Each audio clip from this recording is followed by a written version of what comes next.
So in this video I played Hogwarts Legacy. I'll be giving an overall review on the game and my thoughts on it, taking an in-depth look at what it's like to play the game, exploring the overall theme of it, discussing the story, characters, as well as the combat and the gameplay. 2.5 years later, I cannot believe it's been that long since it's come out, and I did do a review on the game when it did first come out, but it was quite early on into doing the videos and I'm not that proud of it, so I wanted to do an updated one, as well as just play the game again because it's one of the games that have come out within, let's say, the last 3 years that I actually do return to every now and then. So let's jump right into it. If you could not tell already, the game is of course set in the world of Harry Potter. Surprise, surprise there. You go on a journey as a young wizard or witch attending Hogwarts in the late 1800s, so it's of course set long before the events of the actual books and the movies, and as a new student you explore the iconic castle of Hogwarts and attend different classes, learning many spells, interacting with different characters and uncovering secrets as you progress. One of the biggest aspects that I loved, and I know it's a key part of it, I would just say the overall portrayal of the theme of the game. It really does capture the immersive world of the magic, allowing you to fully explore what it's like to be in that world after so long, and actually attend Hogwarts and feel like Harry Potter, but you play in it in the game. It's filled with familiar locations from the books and the movies that many people will recognise. The main castle, as I mentioned, and Hogsmeade,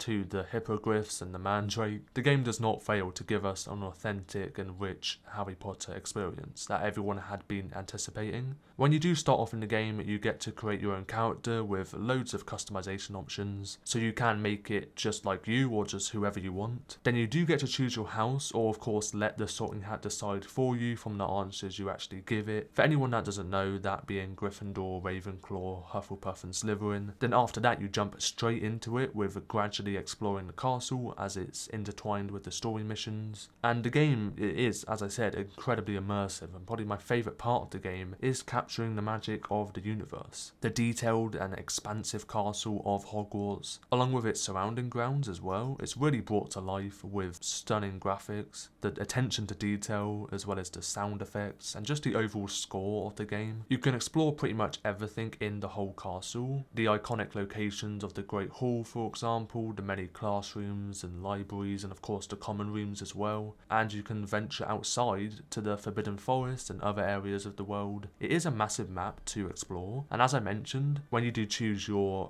house, you are given your own dorm room, which is yours to stay in, and you can't enter any other dorm rooms. I love the different animations on the door openings and unique designs to the interior, all being very different to the others. In the early stages you start to learn techniques and spells from various classes you go to. You can make potions and grow many plants, and many types of beasts you actually care for, and they are usually followed by a smaller task given as, I guess, like homework, and you can complete them usually before you see that teacher again for another mission in the main story. As well as your dorm room, you get to have your very own room of requirement as well, which you can fully customize and decorate to your liking, including various workbenches for your needs like potion brewing and identifying certain gear. That's another one. And of course, one of the best parts being you learn how to fly on a broom, which it runs very smooth and it's quite easy to get used to, with multiple ways to speed up and slow down with the boost. It really is just a dream come true to fly around the Hogwarts grounds and see the castle from all angles in the sky. It could be a small letdown, I guess, if you want to say, because you can't use your broom in towns, so like Hogsmeade or the train station. I guess it was due to the performance of it all, because if you're walking and then you pull out your broom to start flying inside of this richly detailed area, maybe there would be issues with that.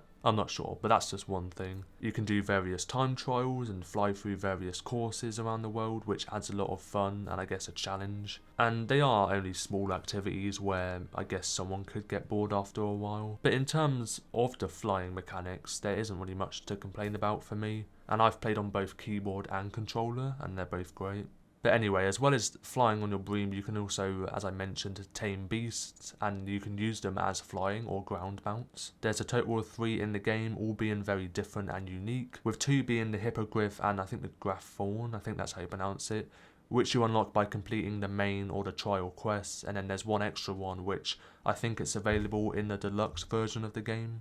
Now of course there's the array of collectibles and the side quests you can find, it is just endless. It's definitely a game for one that loves to explore and collect, and one of the collections being the field guide pages, which I think, pretty sure I have completed them. Which is funny because I don't usually do that in games, I'm not one to really collect stuff. Or I usually wait until I've done the main story and then I do it. But yeah, it was fun to do and collect them, and you can actually find them with the Revelio spell, which is, it just basically reveals them for you as you get close to them. And then there's Lumos as well, which is used on butterflies that are dotted around the map. That's it, Accio, that's the one that pulls the field pages towards you. And then some also require Levios, I think, in various statues. Then there's Incendio to light torches. So lots of different ways to collect one type of item, which is great because, you know, they could have made it very boring and linear. There are many side quests that can be sort of boring to do if you want to complete everything. And, you know, collecting the vast amount of Merlin challenges that usually don't give a lot or not rewarding enough. That is one downside, I guess. As well as the limited inventory space for your gear and items. Of course, it can be upgraded over time, I know, and you will have plenty of room later on. It's just only in the early stages you can always, or you find yourself always selling or trashing an item for space. But also, due to always being able to keep the appearance of your clothing, you really only need one of each item of clothing, and usually it's just the highest level, but you can overwrite it with the actual levels. It's a great feature. It is a slight shame how there's only a few potions we get to craft in the game. I think there's only 6 in total. I don't think they've added any more. I'm sure they could have branched out a bit more, especially with how much collecting you actually do in the game. And even with the 6 potions, I don't even think they do an awful lot. And then there's others that, you know, are quite long-winded to create and tricky to find all the materials for what you actually get out of it. I don't know, it could have been better to craft more potions and add more engagement of the game. Now in terms of the combat of the game, and to be honest, this was the aspect that I was on, you know, most on the fence with, let's say, and kind of worried about before, and how they would kind of go with it. But it's pretty good, it's very easy to get used to, and of course lots of different spells to integrate, to offer various ways to fight the enemies, and always experiment in terms of the combat.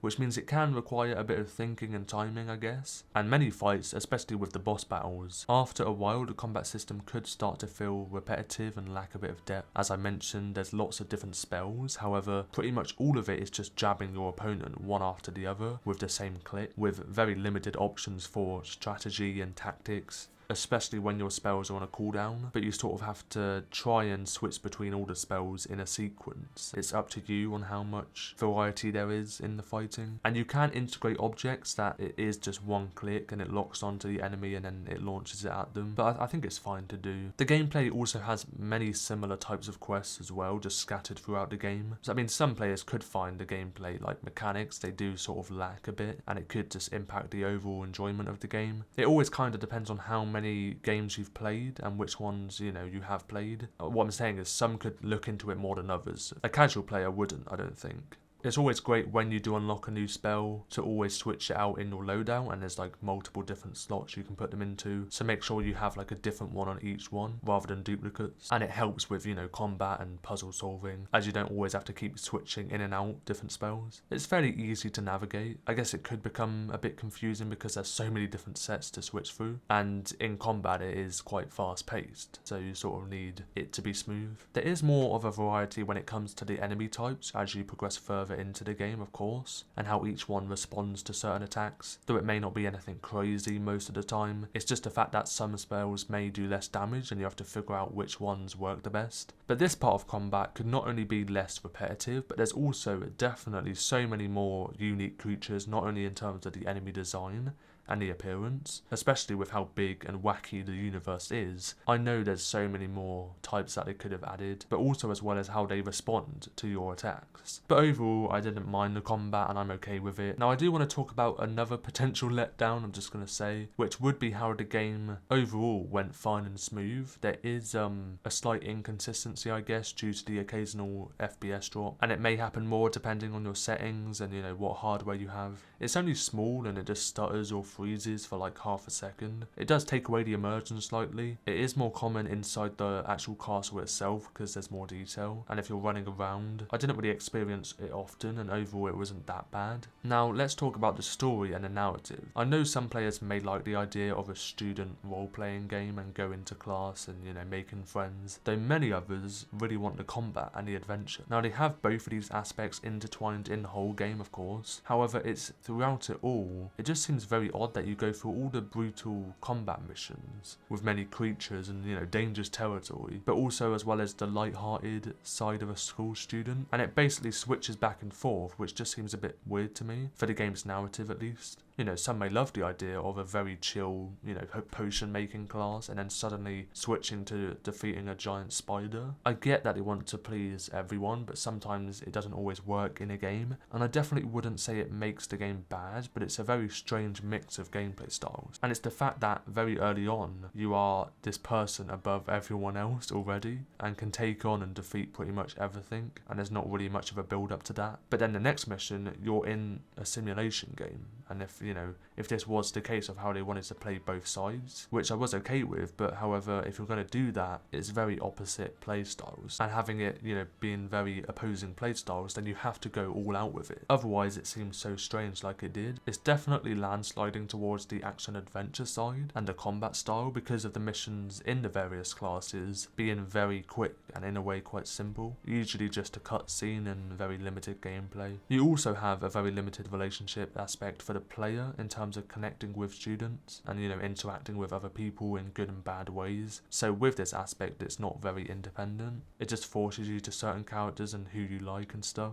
Now I know many games do this as well, but with a game like this and, you know, somewhat integrating that simulator aspect in a school and having an adventure, then you have to go deep in the character development side and have very unique and well built up, you know, characters. And talking about how you want your character to interact and act, the dialogue options as well are very minimal and add little to nothing, with no sort of real effect or change later on with your character's persona or how other characters view you. It just seems a bit basic. Though I'll mention again that lots of people will like it and find the combination good to play in, but it's always dependent on, you know, what you're looking for and how much you want to do in certain areas. Overall, the story pacing didn't seem too bad, and it wasn't like too much to take in or anything. Harry Potter World is, you could think it would be a bit difficult, but I didn't find it that bad. And it doesn't feel like it's dragged out at all, I wouldn't say, or a grind. Unless you're trying to complete every single minor quest or something, you know, all at once and every collectible, and not like gradually going through it. And that's the best part, it's just slowly exploring it and doing it at your own pace. I took my time with it and explored various points as, you know, as I was en route to a certain quest or completing a side quest or an assignment. And I usually don't play games like that, so the fact that this game did, you know, make me do that, it does say a lot. It had many different and fun features to keep you immersed. Therefore, it's a lot of variety, even with some parts being minimal. But like in conclusion, with the game having so much variety and collectibles to find, the missions to take part in and the characters to meet, locations to explore, there could still be more depth into areas of combat and the narrative, as I mentioned. And there was a handful of things that I would have liked to see more of and aspects that were missing. And I know many others agree with me, but I know for people who want like a solid Harry Potter game after all these years, and who may not have delved into a variety of games, they think it's a bit ungrateful maybe, because this is more than enough for anyone that just wants a open world Harry Potter game, because that's what you're getting. They did do an incredible job at, you know, making this world. But I wanted to, you know, find the pros and the cons of it all. So I definitely say it's worth playing, you know, what is it, 2.5 years later? With newer games, I mean, because of the modern day technology, a lot of the time they are still worth it if they were back then. Like, there's not going to be a huge difference, you know, in those 2 years with a new game. But I did want to go back and play this game, so I thought I might as well also do a video. And then because I wanted to do an updated video compared to the first one. So if you did enjoy this video, then let me know by tapping that like button down below. And if you enjoy it single player and also multiplayer games as well, then that's what this channel does focus on. I have many playlists on a selection of games, so you can subscribe to the channel if you'd like to, and you can support me any further by becoming a member at either level 1 or 2 to gain access to various perks. Thank you all for the support and watching until the very end, and that was Hogwarts Legacy in 2025, and bye bye.